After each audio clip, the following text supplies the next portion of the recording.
The militarization of the islands. The origins of U.S. bases in the Philippines. During the fourth session of the 67th United States Congress, President William McKinley stated America's aims regarding the Philippines. He declared that the Philippines is ours not to exploit, but to develop, civilize, educate, and to train in the science of self-government. The need for a suitable basing facilities paved way to build their own military bases here in our country. They've seen it, that Philippines is such a strategic place militarily, and that is why there has always been a U.S. military presence in some form or another. Even after the Philippines had gained independence in the ashes of victory, the United States still remained their military bases to serve as our country's defense. At independence, the military ties with the United States were as strong as the economic ones. The military bases agreement was the greatest single cause of friction in relations between the United States and the Philippines.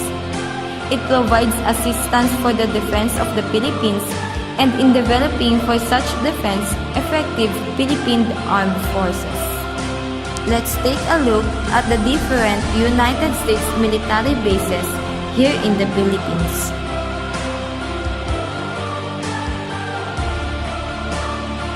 Wallace Air Station. The Wallace Air Station, located at the end of Poro Point in San Fernando, is acquired in 1903 for the United States Cavalry.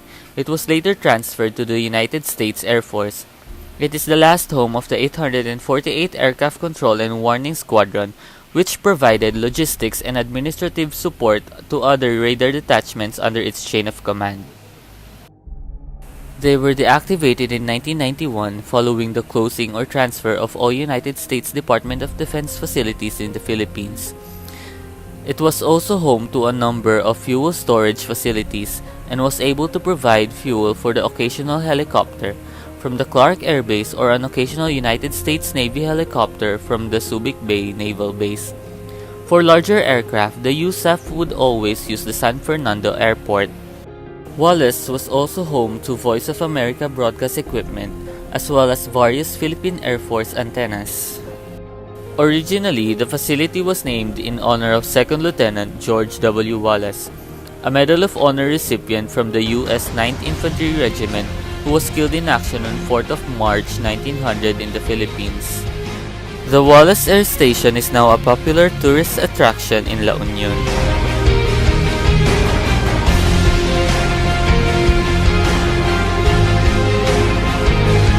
Camp John Hay.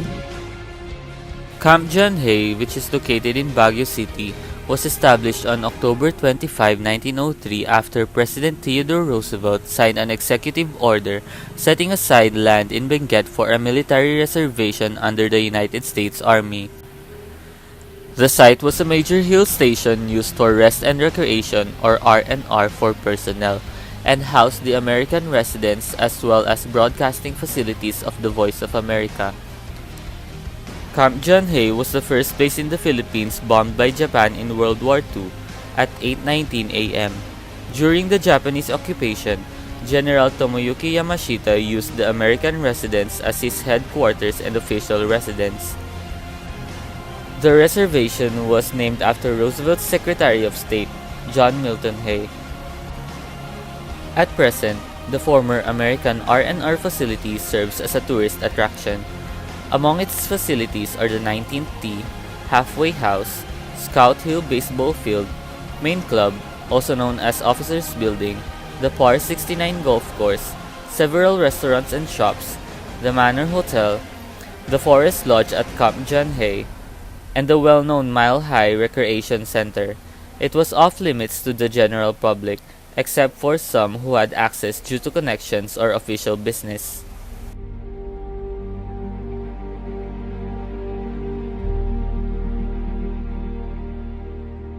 Clark Air Base. The Clark Air Base, located at Angeles City, Pampanga, was first established as a U.S. military camp for the 5th Cavalry after the Spanish-American War in 1898. In the post-World War II era, Clark Air Base became the largest U.S. military air base outside the United States and a vital connecting link with the U.S. forces in South Korea and, later, Southeast Asia. During the Vietnam War in 1955 to 75, Clark Air Base served as a strategic supply base and fighter squadron installation. The eruption in June 1991 of nearby Mount Pinatubo covered the base with volcanic ash, destroying many buildings. At that point, the negotiations on the conditions for continued use over Clark Air Base became moot, and the U.S. government withdrew, turning over the base to the Philippine government on November 26, 1991. The base was named Clark Field in 1918 for Major Harold M. Clark, a pre-World War I pilot. Clark Air Base is now a Philippine Air Force base on Luzon Island. The Philippine government subsequently converted the air base and the surrounding area into a free port and a special economic zone known as the Clark Freeport Zone. The industrial and transportation facilities developed there attract foreign trade and investment, thereby stimulating the economic growth of central Luzon. The base's runways and other facilities were converted for use as an international airport.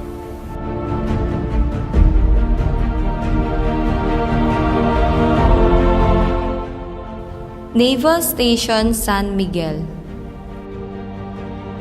The Naval Station San Miguel is an installation of the Philippine Navy located in San Antonio, Zambales. The U.S. Naval Communication Station Philippines' primary purpose was to provide communications to U.S. Navy ships operating in the area of the Philippines. During the Vietnam War, all communications from Vietnam to the continental United States were routed first through here by an undersea cable at the U.S. Naval Radio Station Tarlac, also known as U.S. Naval Radio Transmitter Facility, CAPAS Tarlac. The United States turned over the base to the Philippine government in 1992. After its turnover, the Philippine Navy subsequently transferred its Naval Training Command from Fort San Felipe, Cavite, to Naval Station San Miguel. It is now the home of the Philippine Navy's Naval Education and Training Command.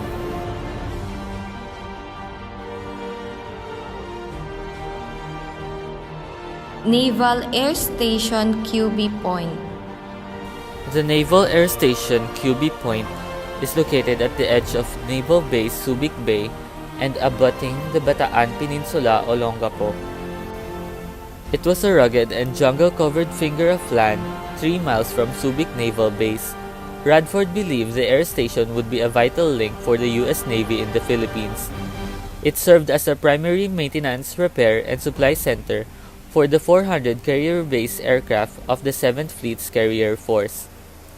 Naval Air Station QB Point and Naval Base Subic Bay were also prominently used during Operation Desert Storm and Desert Shield. During the Korean War, Admiral Arthur W. Radford, Chief of Naval Operations, saw the need for a naval air station at QB Point. Dedicated in honor of him whose foresight is founding U.S. Naval Air Station QB Point, has enabled the United States Navy to provide invaluable support to the 7th Fleet and to carry out its obligations under the Philippines-United States Mutual Defense Treaty. By September, the Senate of the Philippines voted to require the United States to withdraw from all of its facilities in the Philippines. Shortly after, Naval Air Station QB Point became QB Point International Airport, later renamed Subic Bay International Airport.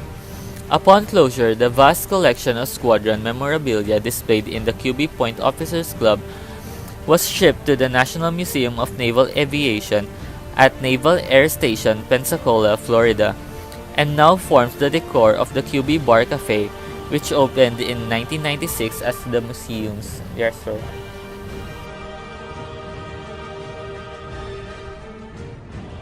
Naval Station Subic Bay. The Naval Station Subic Bay, located in Zambales, is a major ship repair, supply, and rest and recreation facility of the Spanish Navy and subsequently the United States Navy. The naval base was the largest overseas military installation of the United States Armed Forces after Clark Air Base in Angeles City was closed in 1991. This canal also served as a line of defense and over which the bridge at the base's main gate passes. The General Board of the United States Navy made a thorough study of the naval base building program and decided that the American fleet in the Philippines could be easily bottled up in either the Manila or Subic base. They instead recommended Guimaras Island, south of Manila, as the most suitable site for the main American naval base in the Philippines. The Spanish explorer Juan de Salcedo reported the Subic base famous strategic location, sheltered anchorage, and deep water to the Spanish authorities. Rear Admiral Patricio Montojo, realizing that Subic Bay would provide a more defensible position than Cavite, ordered his smaller ships and the batteries in Manila Bay to resist Dewey's fleet and deny them the entrance to Manila Bay. Admiral of the Navy George Dewey and Admiral George C. Remy, commander of the Asiatic Fleet, thought Subic Bay held the greatest potential. From 1988 to 1992, the U.S. government and Philippine government tried to renegotiate the terms of an extension of the military bases at Subic and Clark. This referred to the Military Bases Agreement of 1947, which was resulted in the Treaty of Friendship, Peace and Cooperation between the United States and the Republic of the Philippines. Philippine Senate rejected the ratification of this treaty. Beginning in June 2012, the Philippine government said that the United States military could use the old base with prior approval by the Philippine government. This follows expanded military ties between the two nations and an American pivot towards Asia. The U.S. Navy began using the base in Subic Bay in 2015 to deliver material and personnel for annual joint military exercises.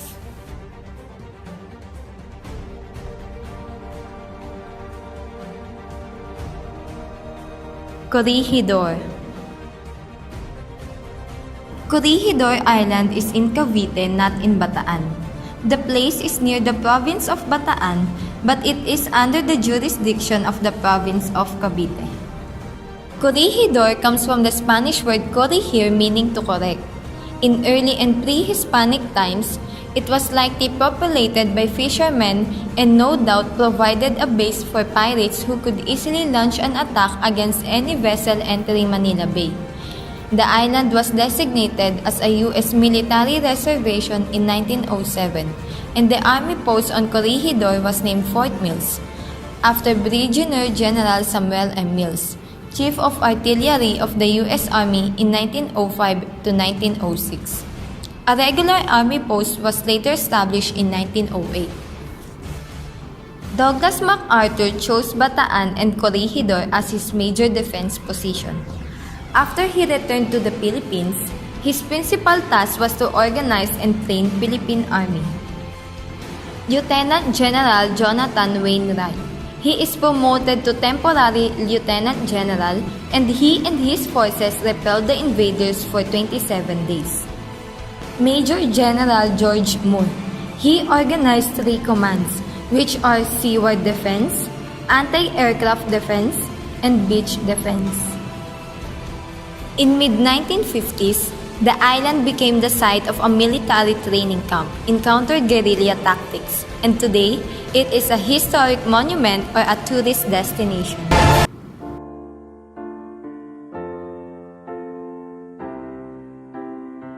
Naval Station Sangli Point. Naval Station Sangli Point is located in Cavite City. A communication and hospital facility of the United States Navy, Naval Station Sangli Point was also used extensively during the Vietnam War, primarily for U.S. Navy patrol squadrons forward deployed from the United States on 6-month rotations. The naval station was turned over to the Philippine government in 1971. It is now operated by the Philippine Air Force and Philippine Navy. Commodore George Dewey aboard the United States ship Olympia. On September 1, 1971, the base was officially turned over to the government of the Philippines, ending 73 years as a U.S. naval facility.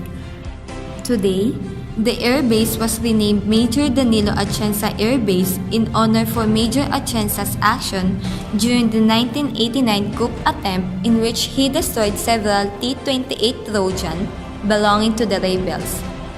The Department of Transportation and Communication, or DOTC, had chosen Sangli Point in Cavite City as the location of the new airport in 2014. However, no plans ever materialized.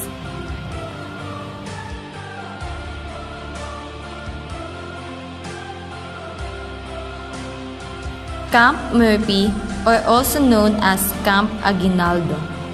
Camp Murphy is located in Quezon City. The first president of the Philippines was Emilio Aguinaldo, and the place was named after him. It was named Camp Murphy when it was established on January 11, 1935. It was named in honor of Frank Murphy, which is the last Governor General of the Philippines. Frank Murphy was the first American High Commissioner after the first Philippine Commonwealth government was established. Camp Murphy was divided into two camps, Camp Crame and Camp Aguinaldo. In March 2019, the DOTR announced that the Katipunan station of the Metro Manila subway is planned to be built underneath a portion of the camp's property in order to boost property values in the area and generate investments for the government.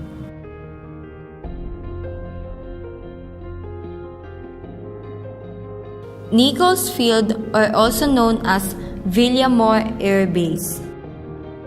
Nichols Field was located in southern Manila in Pasay on Luzon, borders Manila Bay to the west.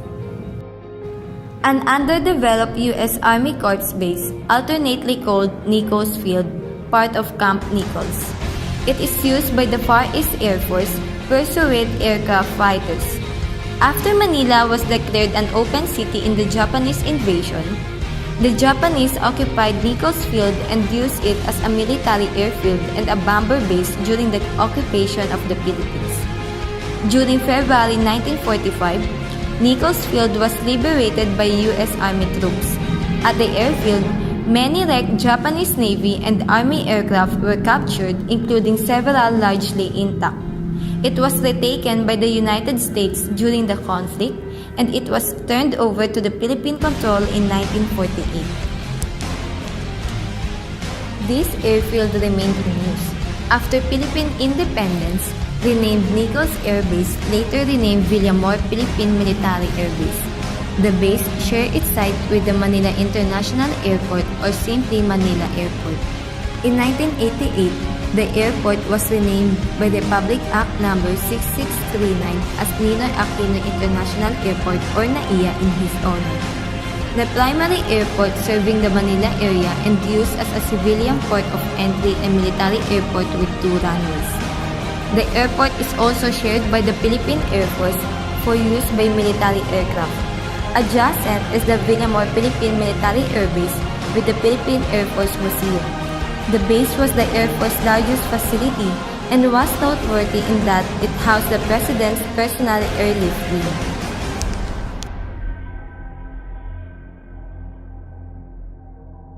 Basa Air Base, or also known as Cesar Basa Air Base. Cesar Basa Air Base is located in Florida Blanca, Pampanga. The base was constructed by the United States prior to World War II and was named Florida Blanca Airfield after the nearby small town. The base was used by the Japanese as an auxiliary airfield. It was also used for bombers and fighters. In January 1945, the United States Armed Forces re-established a presence at the airfield when the United States Sixth Army cleared the area of Japanese forces. Also in 1945, during the period of Philippine liberation to joint U.S. and Filipino troops, the United States Air Force subsequently lengthened the runway to allow U.S. bombers to use it. In April 1945, the American 312 Bomber Group and 348 Fighter Group started moving into the base and used it to mount strikes against Japanese forces remaining in the Philippines.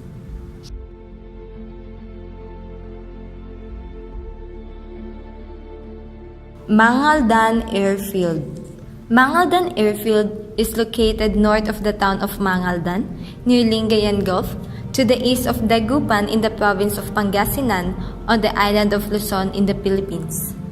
Built after the American liberation in early January 1945, the airfield was code-named Honey. It based both U.S. Army Air Force and USMC aircraft. It was used as a medium bomber and fighter airfield during the 1945 Battle of the Philippines. Mangaldan Airfield was abandoned after the war and fell into a state of disuse. Disused since the war, the town of Mangaldan has absorbed traces of the airbase. The runway area has reverted to rice paddy planting area and irrigated pools for fish farms and open space. In past decades, farmers reported finding bullets and other remains, but not many traces of the airbase remain today. Few in Mangaldan or the surrounding area are even aware that there was an airfield at this location during World War II.